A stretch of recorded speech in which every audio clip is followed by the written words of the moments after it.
power utility Eskom declared a power emergency for a second consecutive day. Here to discuss this and related issues is Eskom Spokesperson Andrew Etzinger. Andrew, thank you so much and lovely to have you at the desk. Thanks, let's start off with the State of the Nation address, a big focus on energy, talk of subcommittees. The key takeaways as Eskom from the State of the Nation? Certainly great news that the key takeaway, firstly, that energy will be a priority for government, and specifically energy security. So I think we've often in the past decades looked at this from a distance and hoped that Eskom will do the right thing and let's introduce a bit of the market, etc. But now I think there's definitely an active stance within government to make sure that the mistakes of the past that we as a country have taken in not building capacity quickly enough won't reoccur. And great to see that the State President went as far as outlining the specific technologies which will form part of our energy future. So very good news, I think, for the whole sector. Good news for Eskom in terms of the emerging clarity on our role still as to be an operator of power stations, not necessarily to fund them. We don't have that ability anymore, but great to see that certainly there's a proactive stance that we'll have capacity online before we need it, as opposed to, as we are now, trying to catch up as quickly as we can. So great to see.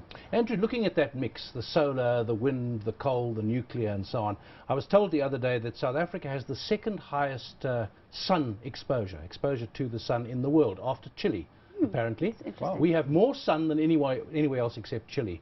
And it's said to be a no-brainer that we're not doing more with solar power. What is your mix? I mean, you've got one nuclear power station, and there are views about the nuclear and the safety issues, but sure, broadly, the engineers, if they look after things properly, nuclear is safe.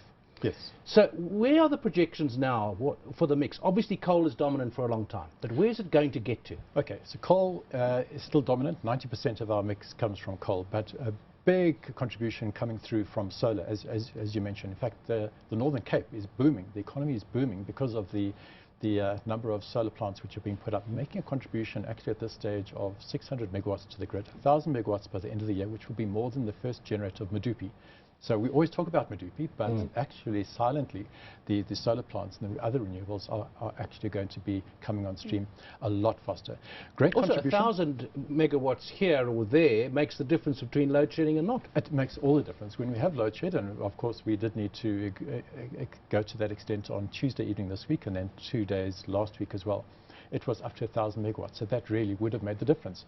The only drawback with the sun, of course, is that it doesn't shine all the time, and with our peak from about 5:30 in the afternoon, what we see is actually a double whammy. We're seeing then everybody going home, switching on their appliances, leading to the spike, but also we're losing the power from those solar plants because obviously they're fed out. So it's a growing gap of supply and demand, but certainly during the day, great contribution. Well, you've raised the issue of Medupi, and I want us to revisit it. It's obviously been top of mind. We've had both from Brian Damas to former Minister Malusi Gigaba saying that heads would roll if Medupi doesn't come on in time, and recently the President saying that we're going to be accelerating what we're doing at Medupi. That almost gives one the sense that we haven't been going at the pace that we should be going at Medupi. Sure. What is the state at Medupi? Have you guys been working half day up to now? Now the President wants you to speed up. We've seen at least 9 months lost due to the fact that we've had industrial action on the site. And I think very similar to the... Just pause there for a moment, Andrew, just to look at those promises that were made there. Penalties will be hard should any delays be experienced. Heads will roll. And that was the previous deadline. That was the previous deadline. And then we had Damas saying Medupi delay won't cause load shedding, which obviously has not transpired. And then we meet the synchronization date by the end of this year. Well, maybe not. But coming back to you, Andrew, sorry to interrupt you there on the load, on the Medupi, the so-called accelerated project. Yeah, so the delays in the past have been caused by industrial action, 9 months lost in one block alone, not to mention the stops and starts in between that. And certainly the platinum sector, I think, gives a more vivid feel, I think, to everyone as to how that plays out. Medupi is very far away, but it has been devastating. And I think what I understood from the State President is to say that once again, as part of the energy security, there'll be a far great involvement by government in working together with the organised labour and with Eskom and with the contractors to make sure that we don't see those delays again. At this stage, the project is well on track. We are really in good shape towards first power on the grid from Medupi by the end of this year. So we'll be adding you to that board? Yeah, your name will also be on the board. Well, I see the heads there that were on the board, most of them have rolled anyway. Of course, we have a new minister. We have Mr. Damas is gone, and he's Group Capital Manager who will Medupi. So Mr. Paul Aflot is gone as well. So, it's true. How you see it, are you prepared to put your head on the block, to use another one, to have your head chopped off as opposed to have it roll? Well, I suppose it would then roll. When will Medupi be finished, or when will it start producing, and how much will it start producing when it does? There was a journalist who sadly passed away early this year who actually took me a 1,000 Rand bet as to whether Medupi would be online by the end of this year.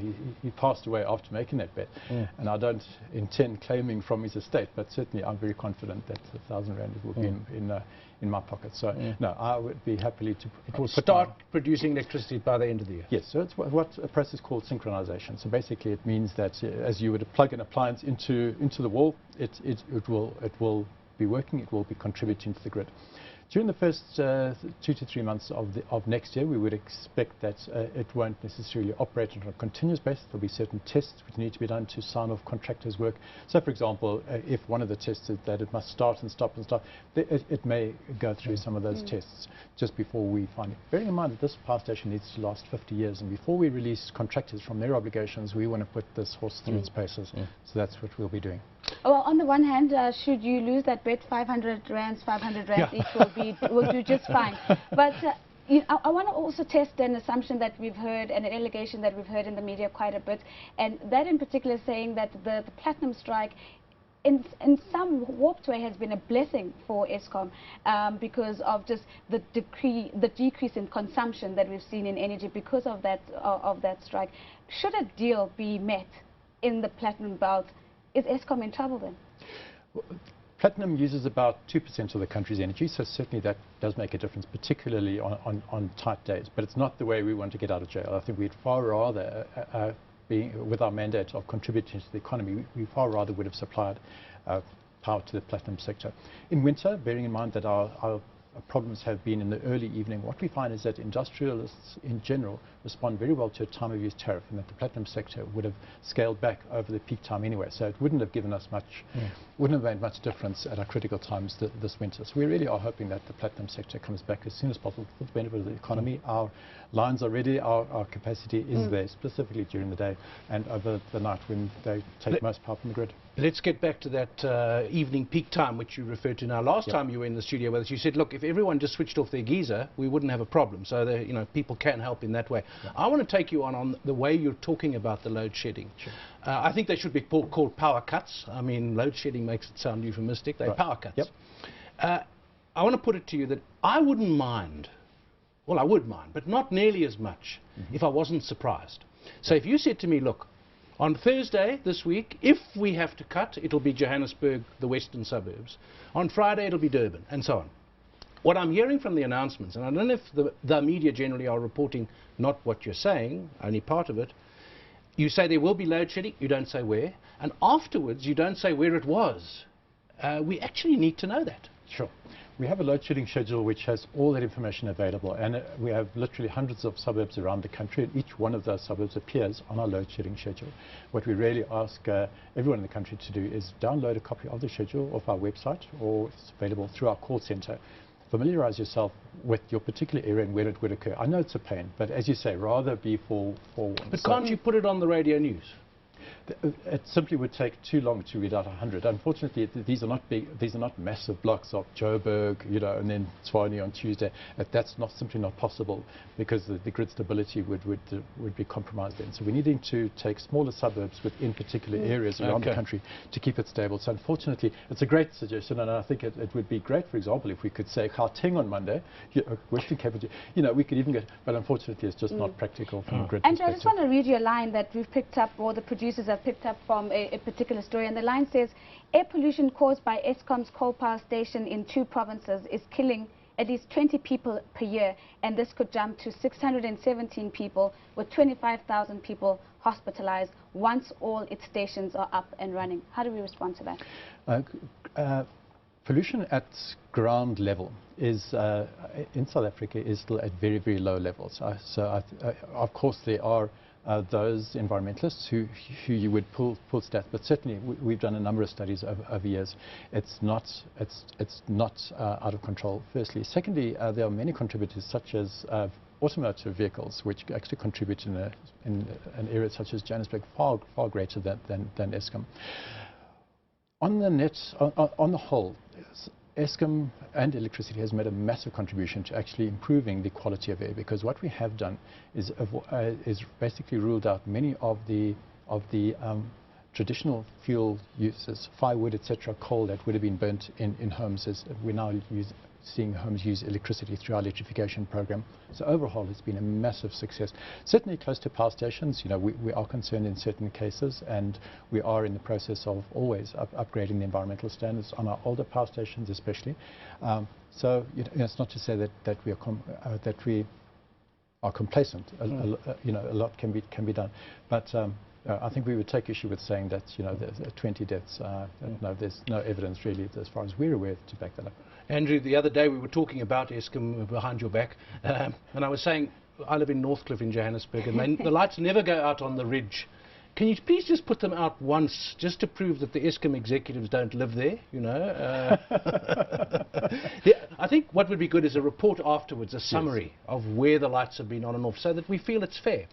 Yes, point well taken. And I think two issues here. The first is to give feedback after the fact is vitally important, because certainly on many evenings, such as last night and the night before, it's touch and go. We are not, and I think certain homeowners need to know, what actually happened.